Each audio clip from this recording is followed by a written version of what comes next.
কি অবস্থা সব নাকি?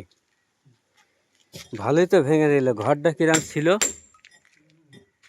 আর এসে কেটে কুটে ভেঙে টেঙে শুধু একেবারে একেস্তার।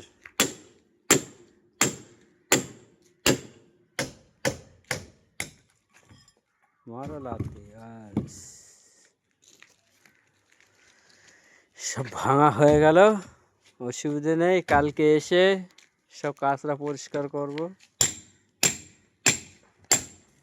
কালকে যদি বেঁচে থাকি।